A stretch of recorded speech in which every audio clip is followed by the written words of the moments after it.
especial al coloquio hoy un egresado de nuestra licenciatura en física. Voy a permitirme leer acá una breve reseña de Miguel Castillo Celeita, que tuvo la infortuna de haber pasado por unos cursos, por dos cursos, y a pesar de eso pues, está donde está. Miguel, pues él es candidato a doctor en el CINVESTAF, en México, en el Departamento de Física. Es licenciado en Física de acá de la Universidad Distrital Francisco José de Caldas. Tiene un magíster en Ciencias con especialidad en Física del Centro de Investigación y Estudios Avanzados del IPN, CINVESTAF IPN, en la Ciudad de México. Como les cuento, pues aspirante a doctor en con especialidad en Física, pues de allí mismo. Entonces, pues realmente es honroso, es un gusto enorme que nuestros egresados vuelvan por acá ya todos grandes de conocimiento, se vuelvan así pequeñitos y jodidos así grandes. Entonces, pues bienvenido Miguel, muchas gracias por la generosidad de ofrecer esta charla para el coloquio y bueno, pues te escuchamos. Bueno, pues muchas gracias, es un honor estar acá y bueno, casi una autoinvitación, pero, no, pero muchas gracias y pues siempre atento a volver acá. Bueno, pues hoy vamos a tratar del método de entrelazamiento operatorial. Esto trata de mecánica cuántica, pero es distinto al entanglement, o sea, el enredamiento cuántico que se conoce. A veces también a esto se le llama supersimetría cuántica, pero también es distinta a la supersimetría de partículas. Entonces ahí hay como un poco de problemas con las palabras que se utilizan acá, pues porque si usamos supersimetría se confunde por un lado y si usamos entanglement se confunde con el otro. Entonces digamos, entrelazamiento viene más bien de intertwinement, que es como pues para diferenciar que no sea entanglement, sino pues como un método diferente. Entonces este es como... Vamos a ver que termina siendo un método matemático que nos sirve para conocer soluciones de algunos problemas físicos. Entonces, vamos a ver de qué se trata. Entonces, en mi charla les voy a dar una pequeña introducción con cosas que ya conocemos. Luego vamos a hablar de los operadores de entrelazamiento, que esta es una parte un poco matemática. Luego vamos a hablar un poco de grafeno, que es una de las aplicaciones que tiene. En general, digamos, este tema tiene una aplicación directa en la óptica cuántica, pero en este caso voy a hablar de grafeno, que es algo como novedoso y vamos a ver cómo se ajusta muy bien a esto. Un ejemplo y las conclusiones. ¿Listo? Es una charla un poco rápida, pero pues espero que sea un poco significativa.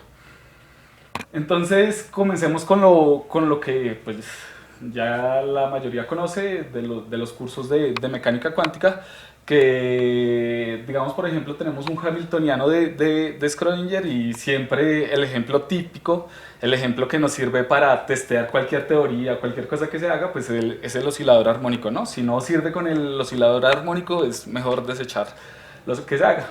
Entonces, digamos, en esto tenemos los operadores de creación y aniquilación A y A Dagger, los cuales se expresan como vemos en la ecuación 4. Entonces estos operadores son muy especiales pues porque con esto podemos construir nuestras variables x y p y además pues lo más especial es que con esto podemos factorizar nuestro hamiltoniano como en la ecuación 3. Entonces digamos es una forma muy productiva de ver las matemáticas de la mecánica cuántica, sobre todo por la fórmula 3, o sea, reduce los cálculos, podemos trabajar en notación de Dirac, o sea, ayuda bastante. Bueno, pero si vemos estos operadores, si vemos pues, la ecuación 4, entonces uno podría pensar que existen otro tipo de operadores. Digamos, por ejemplo, estos operadores de creación y aniquilación trabajan en un solo espectro de energías de un único hamiltoniano, por decirlo así. Pero también, digamos, por ejemplo, si construimos un operador como tenemos el L que está ahí, ese es un operador que puede trabajar con que me puede unir dos hamiltonianos al tiempo, o sea, me puede factorizar dos hamiltonianos, por eso hablamos de que es un entrelazamiento operatorial, porque este es un operador y me enlaza dos hamiltonianos distintos. Entonces, como vemos, este operador 5 me permite construir un hamiltoniano que voy a llamar H más y un hamiltoniano que voy a llamar H menos, con dos potenciales que van a ser B más y B menos. Esta W que aparece ahí se le conoce generalmente como superpotencial, y el superpotencial tiene la característica que, como vemos en la ecuación 7, me permite construir los dos potenciales, tanto el B más como el B menos, con la suma o la resta del superpotencial. Entonces es algo que es útil porque pues, me permite construir los dos hamiltonianos, y en cierto modo me están uniendo dos sistemas distintos de un lado y del otro. Entonces, ¿cómo los une? Con esta ecuación 7, con la ecuación 8. Esa ecuación 8 surge de la ecuación 6, o sea, ahí se puede hacer un sencillo cálculo y surge esta ecuación 8, que se le llama generalmente como relación supersimétrica, que es de donde salen los Susy partners, o sea, estos hamiltonianos se les llaman como hamiltonianos hermanos. Entonces, vemos que esta ecuación me está uniendo un sistema de un hamiltoniano que es H más con un sistema de un hamiltoniano que es H menos por medio de un operador. En este operador, pues lo fundamental es conocer la W, y con eso ya puedo construir todo el resto. Entonces vamos a ver las ventajas que tiene este método. Entonces, digamos, así se verían los dos hamiltonianos que tendríamos acá. Un ejemplo, digamos, para el oscilador armónico serían estos dos potenciales, digamos, para lo que sería el B más y el B menos que tenemos acá. Para el oscilador armónico se podría construir esto. Entonces, como vemos, se le llama generalmente invariantes de forma, porque es el mismo potencial, no pierde la forma, y solo está trasladado en el eje vertical por cierto espacio. Pero entonces, digamos, este es como el ejemplo más sencillo. Existen una tabla más o menos de 80 potenciales, bueno, más o menos que fueron los que descubrieron Infeld y Joule en el 51, hicieron una clasificación, y entonces, digamos, por ejemplo, si uno ve un potencial y quiere saber si es invariante de forma, es decir, si puedo construir un potencial hermano, pues se debe ir generalmente a estas tablas y ver si está ahí. Entonces estos potenciales son muy especiales, además, pues porque, por ejemplo, como vemos en la ecuación 9, si conocemos el espectro de funciones, las eigenfunciones del hamiltoniano H+, podemos conocerlas del H- directamente por medio de la operación del operador de entrelazamiento. Entonces, esa es la ventaja que nos da. Entonces, a partir de un sistema, conocemos toda la información del otro con la aplicación del operador. Pero lo único que ocurre en esto es que, digamos, como se construya, va a haber uno de los dos hamiltonianos que tenga en su espectro de energías una energía más. Entonces, digamos, en este caso, como yo la construí, el H- va a tener una energía más y un estado más, que es el llamado missing state. Entonces, digamos, van a estar conectados el resto van a ser isospectrales, H+ y H-, pero va a existir una energía en el estado base, una energía más para el H-, que es la ecuación 12 que tenemos ahí, o sea, la energía igual a cero, pero pues se puede construir de muchas otras formas, pero digamos como se construyó acá, le corresponde la energía igual a cero. Y también, digamos, para encontrar el estado en general, se pide que nuestro operador de entrelazamiento L- aniquile ese estado, ese missing state, como dice la ecuación 10. Entonces pedimos que lo aniquile y pues con eso podemos hallar su energía. Bueno, en la ecuación 10 también podemos ver que nuestro superpotencial también es el que nos da la información sobre ese missing state, sobre ese estado que tiene más el hamiltoniano H-. Entonces esto es como una representación gráfica de lo que tenemos acá. Entonces vamos a tener un espectro de energías como una escalera de energías que le corresponden al H+, una escalera que le corresponden al H-, pero como vemos hay un valor más en rojo en la parte de abajo para el H-, entonces eso es lo que estamos haciendo. Pero igualmente, entonces si encontramos el resto de la escalera, podemos ver que son isoespectrales. Entonces si encontramos de un lado, vamos a conocer el otro. Bueno, estos son lo que llamaríamos invariantes de forma, y esta es como la técnica matemática. Y ahora vamos a ver esto en qué lo podemos aplicar, o sea, para qué nos sirve esto.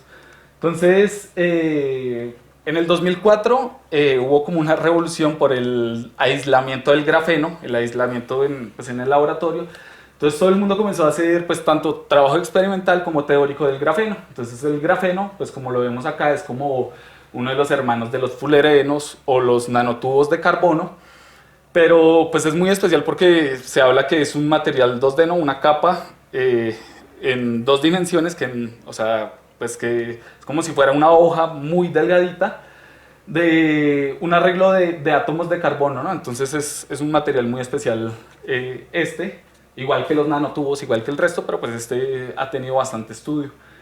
Digamos, cuando uno quiere ver a fondo qué pasa ahí dentro el grafeno, entonces se estudia el comportamiento, dicen, bueno, vamos a estudiar el comportamiento de un único electrón cerca de algunos puntos que se llaman puntos de Dirac. Entonces son puntos donde el electrón que está ahí en el grafeno cumple la ecuación de Dirac para lo que sería es una aproximación, y entonces dicen, no, es como si fuera un electrón sin masa, y es muy especial porque se conoce la velocidad justamente cerca de esos puntos, que es la velocidad de Fermi, y muchos van a decir, bueno, ¿y qué pasa con la masa? Es que no tiene masa. No, sí tiene masa, pero es solo una aproximación. Si queremos encontrar el término de masa, tenemos que hacer la expansión a más términos y ahí se va a encontrar.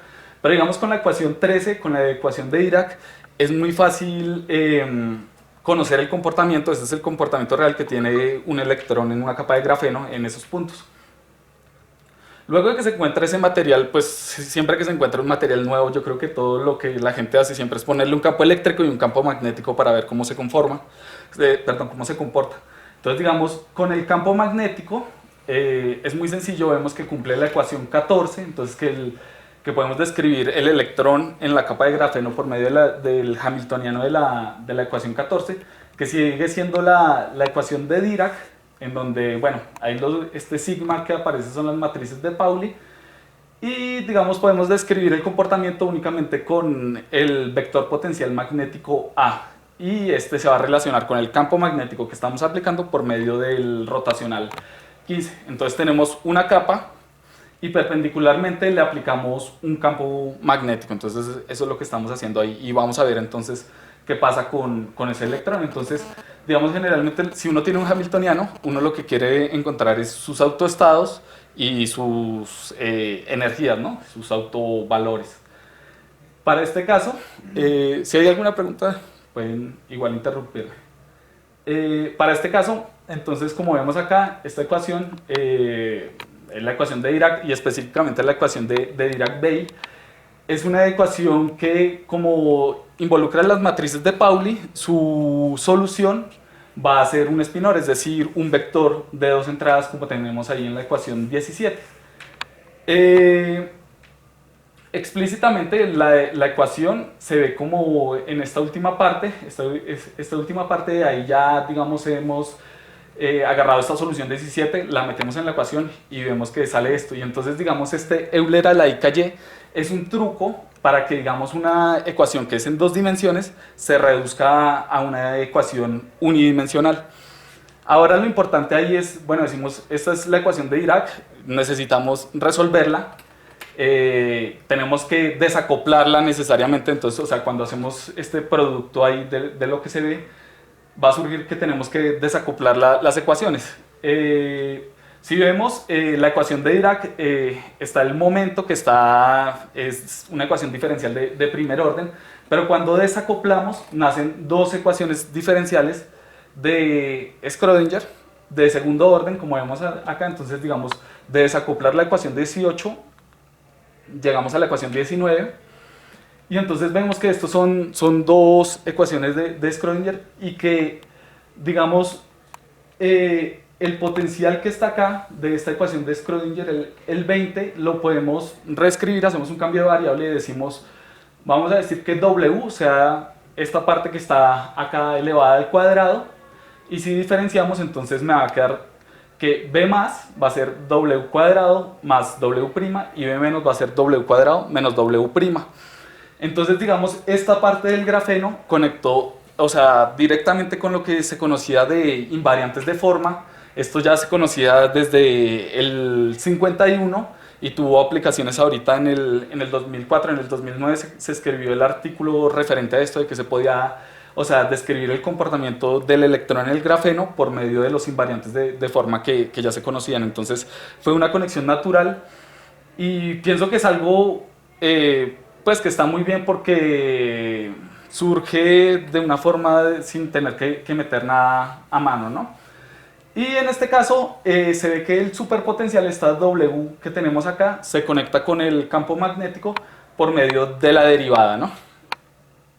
Ah, bueno, acá aclaro que nuestro sistema hemos puesto un potencial magnético, como vemos ahí, en la parte Y, pero que varía en X. Y entonces eso nos da un campo en Z. Entonces eso es lo que vemos en la ecuación 23. Ahora, si tomamos como ejemplo, si decimos, bueno, vamos a decir que ponemos el campo más sencillo que todos podemos conocer, que es un campo constante. Ese campo constante viene de un vector potencial que varía linealmente, como vemos ahí, o sea que es b sub 0 por x. Si derivamos b sub 0 por x, entonces vemos que es un campo constante, y a este campo, bueno, a este vector potencial le corresponde un superpotencial como el que muestro ahí, y ese nos va a dar estos potenciales B más y B menos, nos van a dar el oscilador armónico. Entonces este es como lo más conocido que hay en la literatura generalmente en el grafeno. O sea, esto ya se conoce bastante, se ha estudiado bastante, pues porque es el campo más sencillo de colocar. Entonces ya se sabe que si se coloca un campo constante, el espectro de energías va a ser como un espectro que corresponde a un oscilador armónico. Bueno, con esto igualmente se pueden conocer los estados dentro del grafeno, o sea, los que me forman mi espinor, ya los podemos conocer pues, por medio de las técnicas de supersimetría y el operador de entrelazamiento, si conocemos el superpotencial. Bueno, entonces como vemos ahí ya conocemos el espectro, que es la ecuación 25, el espectro de energías que siguen, y podemos construir los espinores de solución del sistema. En el trabajo que nosotros hemos venido realizando en el SIMBESTAB, dijimos, bueno, pues ¿qué más se puede hacer con esto? Entonces, como ven ahí, agarramos uno de los dos hamiltonianos que teníamos. Entonces, digamos, por ejemplo, tenemos, cuando hacemos desacoplamos el sistema, tenemos H más y H menos. Entonces vamos a tomar uno de los dos. Digamos, nosotros nos decidimos por tomar H menos. Y le vamos a agregar un épsilon que es una energía y se llama generalmente en la literatura como energía de factorización, y vamos a ver qué pasa ahí. Entonces esto es parte de la exploración teórica para describir un problema y para formar todo lo que es el problema en la investigación teórica. Entonces cuando hacemos esto, este H menos tilde lo vamos a entrelazar con un hamiltoniano que es HD, ya no va a ser H más, sino es un HD por deformado.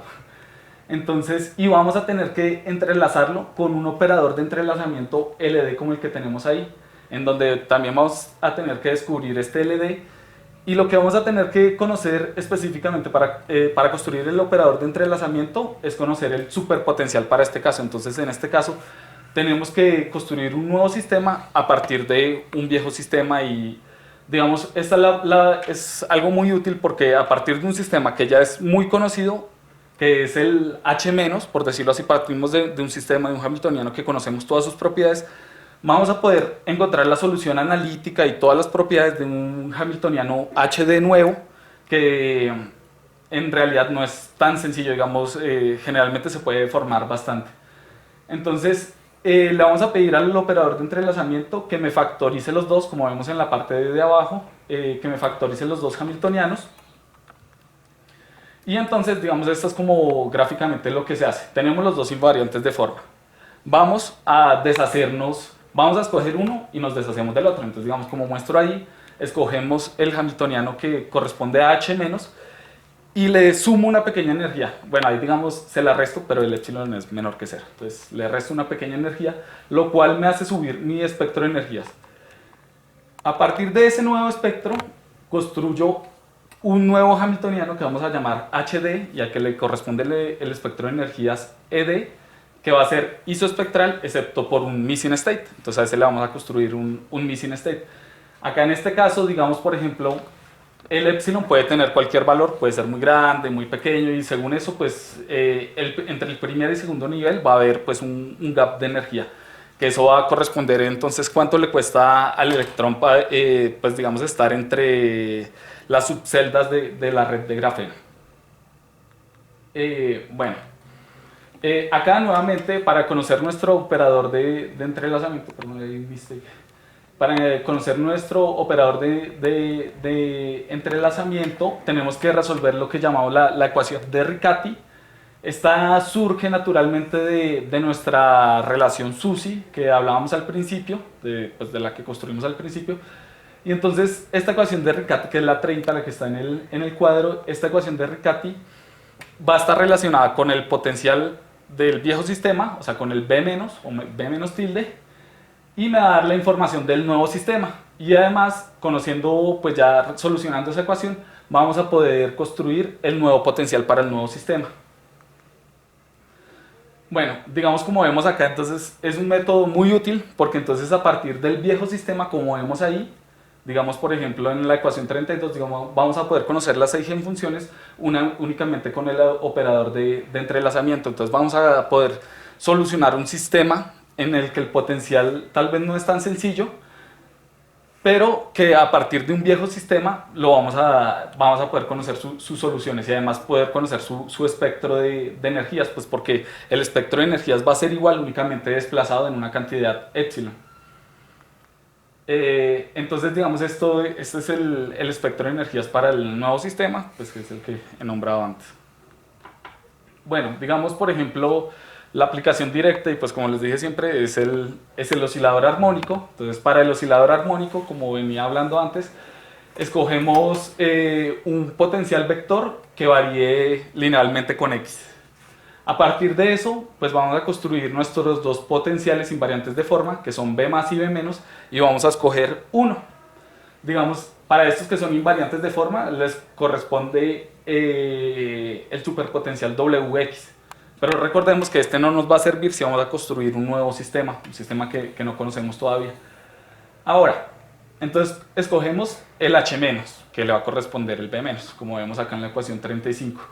De este conocemos ya sus eigenfunciones, sus energías, bueno, constantes de normalización, ya conocemos todo este sistema y vamos a ir hacia un nuevo sistema. Entonces, ¿cómo lo hacemos?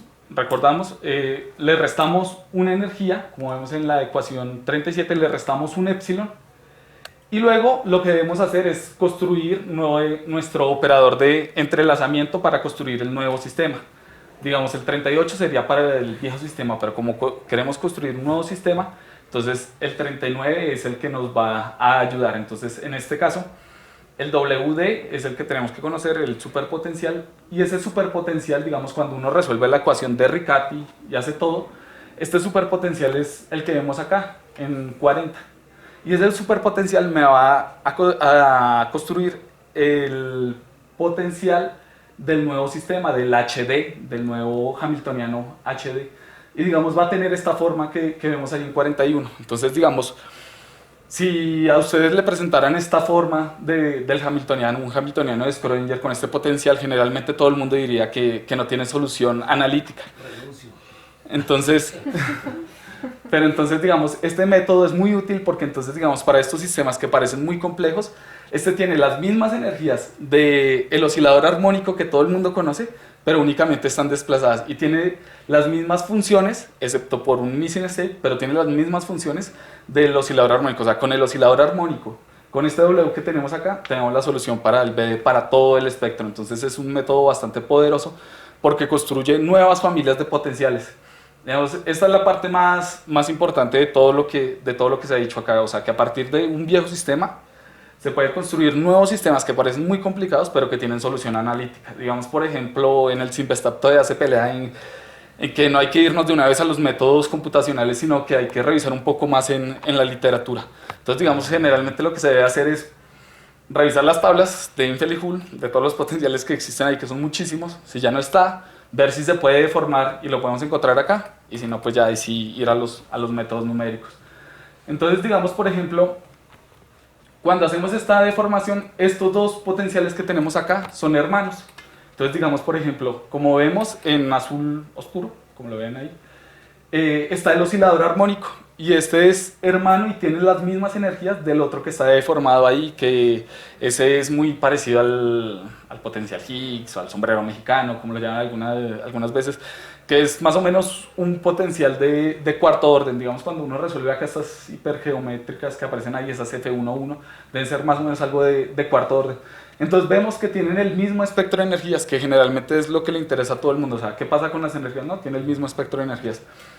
¿Y qué le pasó al campo magnético? El campo magnético también se deformó. Entonces, en este problema, al haber puesto ese épsilon, entonces, digamos, ya no hemos resuelto el problema para un campo constante, que es como el que está ahí en rojo, sino hemos resuelto el problema para un campo magnético que también está deformado, que tiene esta deformación y asintóticamente tiende a ser constante.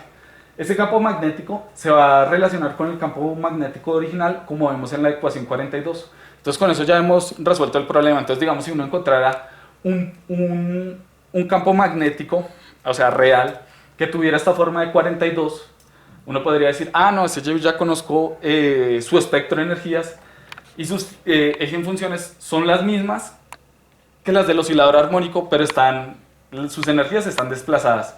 Y pues sus eigenfunciones están relacionadas con este LD, este operador de entrelazamiento. Entonces ya podemos conocer todas las soluciones a partir de un sistema conocido, de un sistema desconocido. Pues el reto es ahora es buscar esos sistemas desconocidos que se acoplen a estos campos que tenemos acá. Este método se puede hacer todavía más complicado, como vemos acá en esta gráfica. Digamos, esto es una iteración de segundo orden. En este caso arranqué del potencial que había construido antes, de este que tenemos acá. Lo desplacé, exacto, del sombrero mexicano, lo desplacé, bueno, hice todo y construí un nuevo potencial en el que en este es lo mismo. Ellos tienen los dos comparten su espectro de energías y acá se ha deformado el campo magnético aún más. Entonces vemos que es un método bastante poderoso.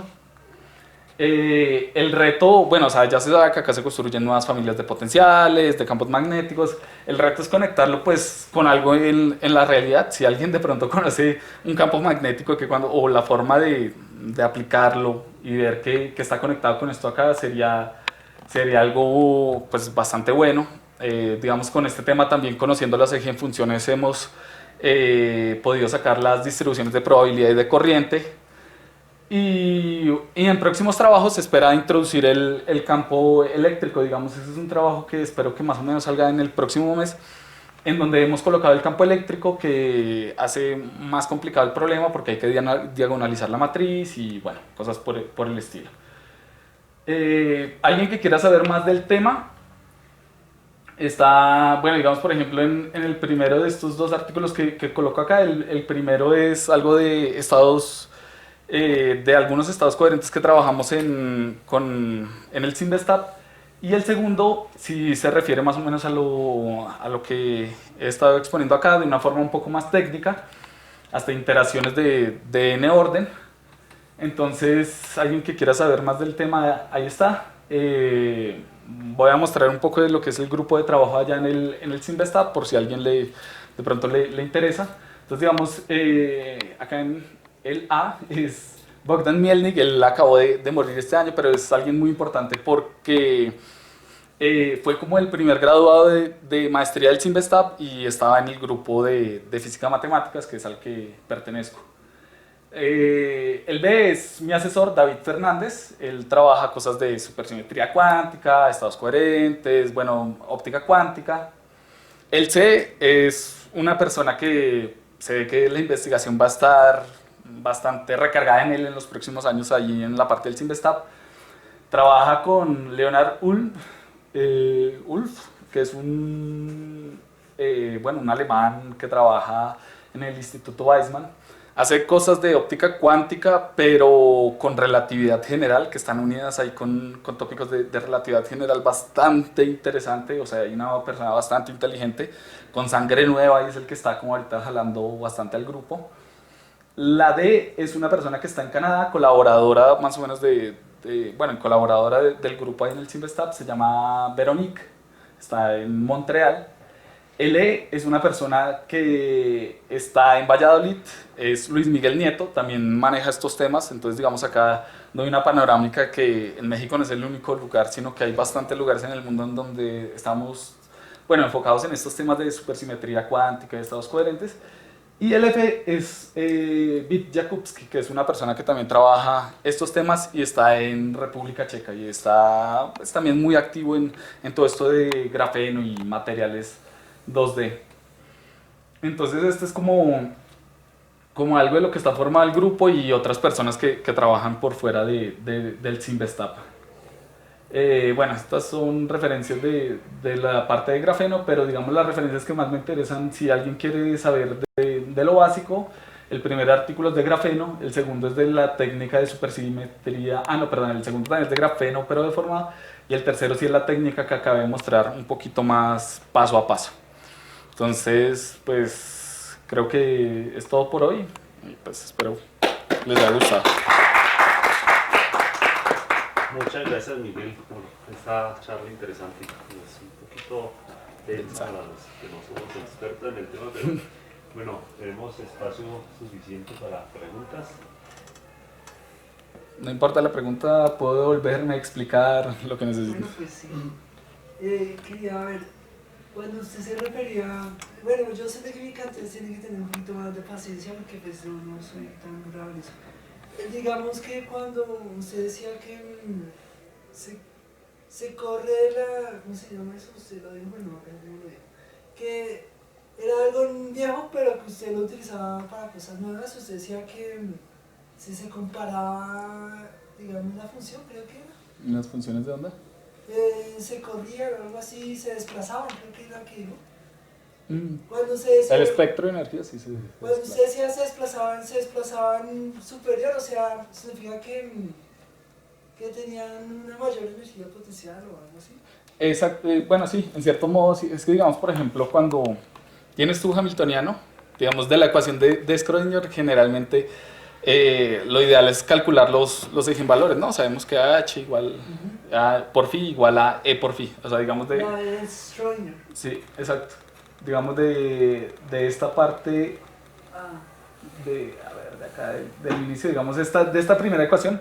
Pues lo importante de la primera ecuación que tenemos ahí es hallar las energías y las eigenfunciones, ¿sí? Digamos, es como el ideal que se tiene en mecánica cuántica, la más básica. Entonces, digamos, cuando yo digo que desplazamos, esas energías que aparecen ahí son, digamos, se supone que ya las conocemos y después le sumamos algo para que se desplacen, sí, se desplazan hacia arriba. En cierto modo, digamos, como yo lo coloqué ahí, se desplazan hacia arriba, van a tener como más energía. eso se refiere para el grafeno.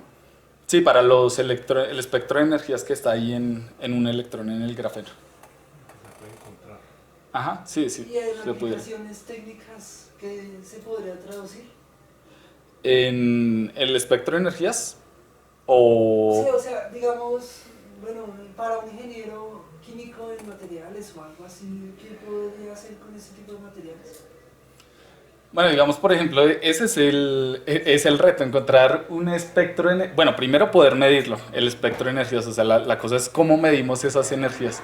Y después de medirlas, pues ya poder comparar con esto que tenemos acá de forma teórica. Pero digamos, por ejemplo... Si aún no se puede medir, eso solo es teórico, ¿sí? Sí, esto solo es teórico, pues porque digamos estamos hablando de puntos muy reducidos de la red. Digamos cuando hablamos de un electrón o de algo así, estamos hablando de algo que es bastante complicado de medir. En este caso, digamos, por ejemplo, generalmente lo que se quiere ver es el confinamiento que tienen los electrones ahí. Entonces, digamos, por ejemplo, ven, con estas energías, digamos, se ponen una trampa magnética, entonces le ponen un magneto acá para que no se salga el electrón. Entonces quieren ver entonces con qué energía se podría escapar o no se podría escapar. Acá en esto existen unos efectos de tunelamiento muy interesantes, que es tunelaje de Klein, y entonces digamos serviría para ver cuánta energía tiene para escaparse o no, si tiene la energía necesaria para escaparse o no, es generalmente lo que se busca ahí y lo que están viendo ahí. pero sí es bastante complicado de medir, digamos en este caso, pues por lo que es estado sólido. Digamos, las otras aplicaciones de óptica cuántica tal vez es un poco más sencillo de medir pues la energía con la que van los fotones por la luz y esto, pero, o bueno, por el color, pero digamos en este caso no hay algo como, y aún no se ha logrado medir así como directamente esto. Y a ver si entendí bien, para ayudar acá un poco a, Claro. no sé si agrandar la duda o confundirlos más. Lo que entiendo, y pues me corrige si me equivoco, es que el trabajo tuyo consiste pues implementar este método que nos permitiría reconocer en un Hamiltoniano muy complejo, digamos, que tiene lugar en una estructura de esas como el grafeno, que tiene una configuración de campos magnéticos que no son a primera vista solubles analíticamente, reconocer en esa familia de potenciales, ¿sí? Uno que sea reducible, digamos como echando reversa al método atrás, reducible a un potencial mucho más simple como que tiene solución analítica, que es por ejemplo el potencial del oscilador armónico. Exacto. ¿Sí es así? Sí. Ah, bueno, entonces lo que no entiendo, bueno, lo que tú dices es que ya experimentalmente para un sistema complicado eso es lo que es, porque dices que coincide pues digamos en la familia de soluciones, pero son isoespectrales, es decir, el espectro es el mismo. Sí, el espectro de energías es el mismo. Desplazado. O sea que la dificultad es innata del sistema físico como tal, en la medición no del método, porque el método lo que nos pide, bueno, tiene los potenciales, tiene el espectro, comenzar por el espectro de energía. ¿Tiene el espectro de energía? Sí. Ah, bueno, ese espectro de energía pertenece a esta familia y entonces podría corresponder con este potencial que es reducible a este, digamos, echando el método hacia atrás, ¿no? Sí. El de no enredar, sino sería desenredar y volver al este, ¿sí? Pero entonces la naturaleza o la dificultad está en la naturaleza pues, del sistema físico en el que quieras implementar el método, es lo que entiendo. ¿Sí? Sí, es que es muy complicado, digamos, igualmente si se fuera a construir un potencial, digamos, un campo magnético como el que vemos acá, digamos, sería un campo que actúa en un espacio muy pequeño, porque es que estamos hablando de un electrón, entonces de confinar un electrón o un grupo de electrones muy pequeño, entonces digamos, la dificultad es eso, o sea, cómo construir un campo magnético que tenga esta deformación exactamente, una deformación es de las que nosotros estamos presentando, entonces ahí es un reto buscar eso. ¿Cómo? Es como un problema para un ingeniero, ya es más proceso de ¿sí me hago entender? No, o sea, que digamos sería más una parte práctica. Es el problema, pero lo que yo veo es que no es problema del método, porque el método, la cosa es que ya estás pensando en lo que entiendo, si cualquier burrada que digas, me corrige, que en el momento de pensar en un sistema equivalente en donde uno ve un potencial de estos, pues equivaldría a tener un campo magnético confinado en una región si hablamos así del volumen de un electrón, que pues eso técnicamente es, o sea, muy fregado de lograr con los setups comunes y corrientes, ¿no? Pero sin embargo el método nos deja una herramienta para que, dado que nos encontramos un potencial determinado en un sistema real, natural, ¿sí? Que se ve que a primera vista eso no lo resuelve nadie, que uno dice renuncio o métale método numérico a eso, todavía queda, por ejemplo en ese, ¿no? Todavía queda la esperanza de que si uno utiliza este método hacia atrás y lo desenreda, digamos así, obtiene un potencial mucho más simple, que es una parábola, el oscilador armónico, que eso sí se resuelve a mano. Digo, la complicación, entiendo yo, esta es en pensar en tener un setup experimental en el que uno pueda reproducir un potencial complicado como este. Claro. Pero estando el potencial, ¿no?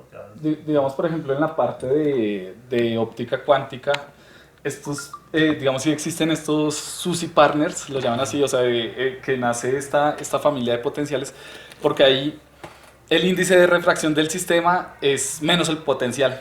de la ecuación de Schrödinger. Entonces, digamos, pueden reproducir cosas muy parecidas y trabajar mucho más fácil con esto.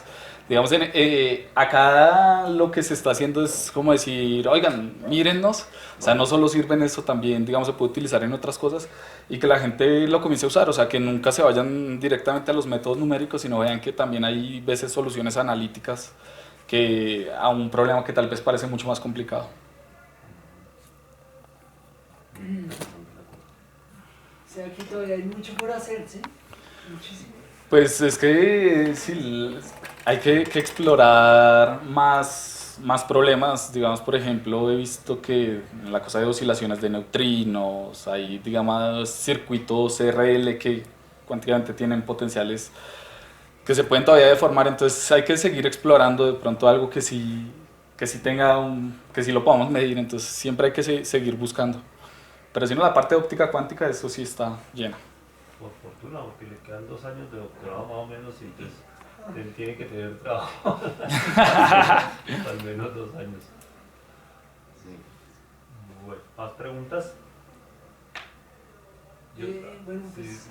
lo que respecta a cómo logró llegar allá y Eso, su sí. trayecto de vida y eso. Eso sí, eso es muy interesante. ¿Cómo logré llegar acá o allá a México? Todo. Es muy interesante que nos cuentes también en este espacio eso. Toda, pues además de este tema que es interesante conocer tu trabajo, también es muy valioso para el coloquio conocer la experiencia tuya, el recorrido que tuviste que hacer, cómo llegaste a México, no de lo del avión, sino que cómo es que terminas en México haciendo una maestría, luego un doctorado, porque pues acá, como ya escuchaste, hay estudiantes hay egresados, hay estudiantes de tercer semestre, hay egresados de otras carreras, no sé tú qué semestre eres. Eso. Entonces para ellos es muy valioso, bueno, y como queda la grabación disponible en la página web, es muy valioso para ellos conocer las experiencias, para mire, Miguel hizo así, entonces ya tengo una idea más clara. Bueno, pues digamos, por ejemplo, mi proceso y para todos los que de pronto vean en México una oportunidad, creo que es un lugar bastante bueno para estudiar, bastante cómodo. Tenemos beca completa, es decir, allá la educación, maestría y doctorado no tiene ningún valor, o sea, la beca es un salario que nos pagan por estudiar directamente, entonces me parece que es una muy buena oportunidad porque nos dedicamos a estudiar únicamente, entonces no nos dedicamos a trabajar y estudiar, que yo sé que es bastante complicado. Entonces creo que nos enfocamos bastante en el estudio y hay una cultura muy rica de estudio allá. Yo me gradué en 2013, el mismo 2013 me fui para allá. Generalmente lo que hay en México se presentan unos cursos que se llaman propedéuticos. Generalmente en cualquier lugar se presentan los propedéuticos, que consisten en unos cursos de preparación para la maestría. Si los pasan, ingresamos a la maestría y ahí es cuando el gobierno nos comienza a financiar. Perdón, te interrumpo. ¿Y ese viaje a México, es decir, te lo financiaste tú mismo? ¿Cómo? Sí, pues digamos, por ejemplo, pues yo creo que como todos comencé a trabajar un año antes en colegios y en lo que se pudiera ahorrar y pues más o menos es una manutención de 3-4 meses la que tiene que salir del bolsillo propio, que es lo que dura el curso propedéutico más otro pedazo, entonces... Más el tiquete. O sea, eso en pesos colombianos, ¿cuánto fue más o menos? Pues digamos, más o menos, pues es que yo creo que como buen estudiante vivía muy austero, entonces unos 4 millones o algo así, pues porque... Con tiquete y todo. Con tiquete y todo, entonces sí, pues más o menos colóquenle 1 millón por mes y 1 millón del tiquete. Ahorita, digamos, cuando yo estuve allá, me tocó ir, presentar los cursos y devolverme por la visa. Ahorita con alguien que también fue de acá, me dice que ya les dan la visa de una vez para que no tengan que regresar, entonces les dan la visa como para que entren y hagan todos sus papeles y esto para ingresar a la maestría. Yo creo que es como el momento correcto para irse a estudiar ahora, pues porque pues ya saben que hay cambio de gobierno allá también, entonces hay austeridad, entonces la austeridad está como, digamos, todavía no nos ha afectado en nada a los extranjeros, ¿no? Y no creo que afecte a los que ya estamos allá, pero pues yo creo que en unos próximos años, pues como en todo lado, ¿no? O sea, digamos, todo el mundo ha visto en México de muchos lados pues una super oportunidad de estudiar sin tener que trabajar, ¿no? O sea, dedicarse solo a estudiar yo creo que es algo muy bueno. Entonces hay ya mucha competencia, mucha gente llegando. Digamos, por ejemplo, este año ahí al Simvestab llegaron 60 para maestría nomás. Entonces es muchísima gente. Yo creo que nomás al Simvestab, yo creo que a la UNAM igualmente hay más gente. Entonces, también hay en el Simvestab hay otras carreras, por ejemplo, nanociencias, ingeniería electrónica, biomedicina, o sea, está bastante completo en ciencias, entonces es un lugar que pueden mirar, la UNAM la pueden mirar, el Instituto Politécnico Nacional y la UAM son, o digamos en otros estados está la Universidad de Guanajuato, la Universidad de Puebla, entonces, pues yo creo que se hace un esfuerzo. Pero si comparo tal vez con la de esfuerzo que hacen otros compañeros que van a otros países, pues no es tan pesado, o sea, ayudan. Acá, O los que se quedan acá. que es mayor esfuerzo. Ent- Y acá no hay ayuda para nada, ¿no? Entonces, yo creo que es una cultura que, o sea, un respeto hacia el estudio, una cultura de respeto hacia el estudio que tienen allá de colaborarle a la gente y decirle, no, mire, o sea, usted estudie tranquilo, estudie bien. Y el resto se encarga el gobierno. Entonces yo creo que es un mensaje muy bueno que deja hacia el mundo y CONACYT se llama, el lugar que apoya a los estudiantes, es un establecimiento bastante bien formado, que sería el análogo a Colciencias. Pero entonces, Pero eh, mejor. Sí. entonces digamos, eso es como lo que les puedo hablar de irme allá. O sea, en sí no es que haya pasado la de haber sufrido y esto, no, la verdad sí, yo creo que fue pues cuando estuve acá a trabajar, estar bien con mis materias y esto, y luego emprender el viaje y ya. Me enteré de allá pues por otras personas que también habían estado acá en la distrital y pues como que corrieron la voz. En esas no había tanto pues el internet ni nada de esto así, páginas sociales. Lo que 4 millones es lo que cuesta. ¿Cuánto cuesta el semestre en la nacional? El año antepasado me valía casi 5 millones un Imagínate. solo semestre. Un solo semestre. Ahorita ya va más de 5 millones. Más de 5 millones. Y en la nacional, que es la que entre comillas es barata, porque si la comparan con los Andes, con la 18 Javeriana, millones. Rosario, que no bajan de 15, 14, 12 millones solo el semestre. Si se multiplica por 4, no. Y acá, bueno, y luego pasaste de la maestría al doctorado y con los mismos 4 millones más tenías. No, pues en esas yo creo que pues como todos ya tenemos amigos, conocidos y digamos por ejemplo ya hay como una fuente de ingreso de lo que tenía de la maestría, después volví acá un rato, el profesor Reño sabe mi historia que vine, estuve un rato en los Andes y luego me devolví para allá. En el doctorado, digamos, en la parte de física sí hay que presentar como un examen de conocimiento bastante exigente, pero creo que ayuda bastante a llenar esos huecos y esas cosas que todos tenemos ahí, ¿no? O sea, en la maestría hay mucha información y en el doctorado como que ya se asienta y se piensa mejor, ¿no? Igualmente está el doctorado en nanociencias también allá en el Simvestab, que ellos no exigen como tal un examen de ingreso, sino hay una presentación del tema y cosas así. Entonces hay alternativas, no todo es exámenes, ¿no? Entonces hay alternativas, yo creo que eso es importante, que todo el mundo siempre busque alternativas y pues digamos esos lugares de ensueño, yo creo que si uno es ese, o sea, de estudiar tranquilo y estar tranquilo, y pues yo creo que hacen pasar un rato bastante agradable ya, pues como 4 años de estar muy a gusto allá. Y los propedéuticos que nos cuentan más o menos de nivel, de contenido. Bueno, pues en los propedéuticos siempre se evalúan en general, digamos, si van a la UNAM o si van al CIMESTAB o a cualquier universidad de México, siempre hay propedéuticos. Bueno, por la parte de física, ¿no? Van a evaluar más o menos 4 materias, que son física estadística o termodinámica, la parte de electricidad, mecánica clásica y la otra es No. En propedéuticos son esas tres materias. Son esas tres materias, pero no, y perdón, y métodos matemáticos. Pero ahí van a tener, pues ya los van a llenar de trabajo. O sea, digamos, todo lo que tenían falencias, tranquilos que ahí se las van a corregir un poco a las malas, pero ellos van a tomar como que, bueno, digamos, en la parte del Simvestab, si de pronto sí son un poco exigentes en la parte teórica, o sea, digamos, sí exigen que manejen muy bien todas pues estas cuatro áreas para ingresar muy bien a la maestría y que no tengan problemas los profesores de maestría pues, con lo que ya se enseña maestría, que ya tiene un poco más de nivel, ¿no? Entonces creo que es algo muy, muy bueno. Y para los propedéuticos solo te inscribes y ya.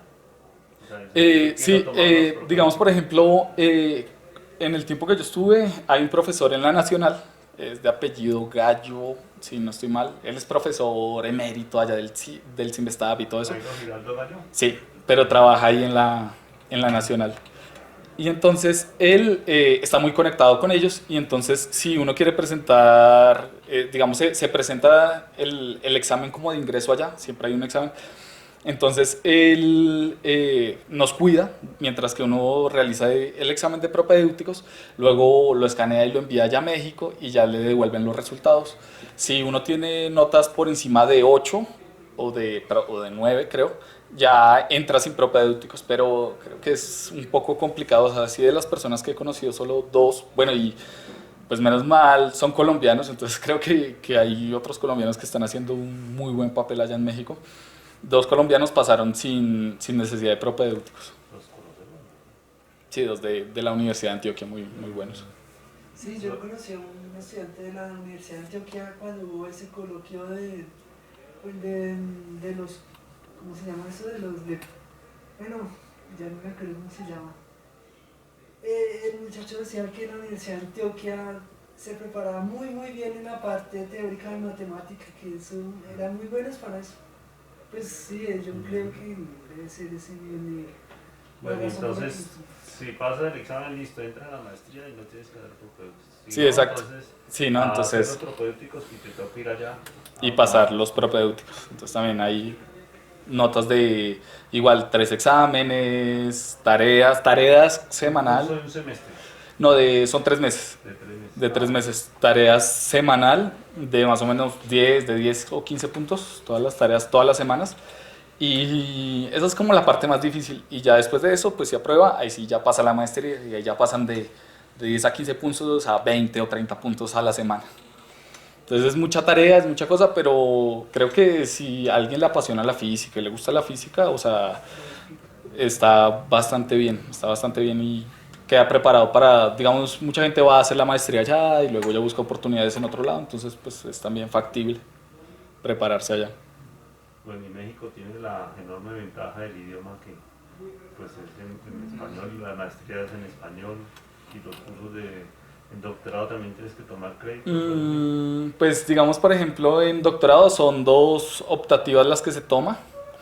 Entonces pues es sencillo porque uno escoge los cursos y pues ahí sí Pero al también gusto. en español. Sí, todo es en español allá y creo que es algo bueno porque muchas veces por estudiar tanto inglés nos olvidamos de la física.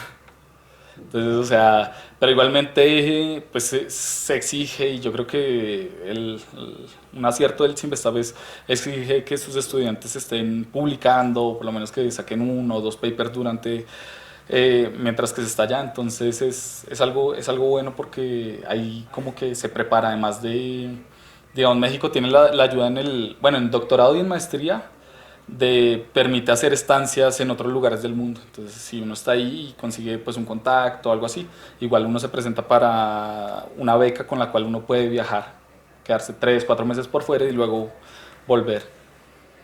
Entonces, yo creo que es un lugar que ayuda mucho, bastante. Una pregunta. Es igual que acá en el tiempo, digamos, la maestría son 2 años y el doctorado son 5. No, la maestría son 2 años y medio más o menos, pues contando los propedéuticos. Y el doctorado son 4 años, entre 3 y 4 años. Entonces también hay una opción que se llama doctorado directo, que si a una persona le va muy bien, Entonces entra de una vez directamente al programa de doctorado y le dicen que puede sacar más o menos su doctorado en 4 años. Y puede durante este tiempo decir si se quiere graduar también de maestría o no, o salir únicamente con doctorado. Entonces, digamos, si a alguien le va muy bien en los puntajes, le ofrecen esto del doctorado directo y le comienzan pagando pues lo que es el dinero del doctorado, que es más que el dinero de la maestría. Sí, sí, sí, sí, y es un muy buen salario para estar allá. O sea, para el país más o menos económico. Y una pregunta. ¿Y en dónde está viviendo? ¿Es en Ciudad de México? Sí, yo estoy, digamos, por ejemplo, en el norte de la ciudad, es como el sur de acá. Entonces estoy en el norte de la ciudad, ahí está el Cinvestav y está el Instituto Politécnico Nacional, que son como los dos hermanos que hay ahí. Hacia el sur de la ciudad está la UNAM y entonces generalmente lo que hacen todos los estudiantes es pues arrendar cerca de que uno pueda irse caminando y esto, yo creo que es otra ventaja.